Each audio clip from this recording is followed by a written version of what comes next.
Good evening. There are warnings over the number of children who don't have a permanent home and the impact it can have on their education. Not only do we have a housing crisis in England, but there is now an acute crisis in temporary accommodation too. I think if anybody in this chamber is not worried about temporary accommodation, they're not paying attention. It becomes blatantly apparent that the people who are at the bottom of our housing system, families in TA, have no power. Pushed to the very margins of society and struggling. A trap born not of individual failure, but of systemic neglect and political choice. A new report today by the Shared Health Foundation is urging the government to put a system in place so schools and GPs are aware when children move. We're asking for government to know where they're moving to.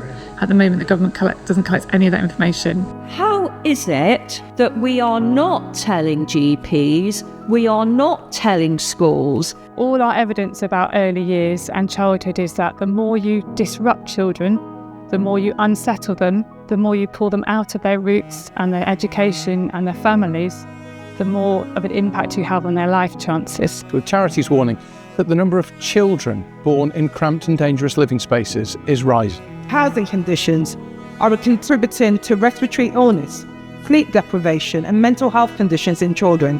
We've got mold, we've got rats. And I'm like, this is Dickensian. It's not fit for human habitation. No one should be living there. Consistently, we have found that children are more likely to die in temporary accommodation than they are if they don't live in temporary accommodation. More than 70 children in England who lived in temporary accommodation have died in the last 5 years, with their housing situation contributing to their death. But there are far more children, Madam Deputy Speaker, who die, who live in temporary accommodation, but we can't make that causal link. This is just not a technical issue, it's a moral one. It's about permanent housing. It is about child-centered policies. It's about recognizing that children are at the heart and the center of this. It is the start and the beginning of everything. You know, it does affect their entire life chances. It's never the child's decision to go into temporary accommodation. The government has pledged to stop children growing up in B&Bs and make childcare more accessible for families on universal credit as part of its child poverty strategy. The government's child poverty strategy will require schools to be told when children are in temporary accommodation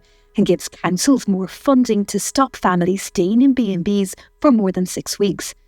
2025 has been a brilliant year for Shared Health, and I'm so proud of the team and all the hard work that we have done.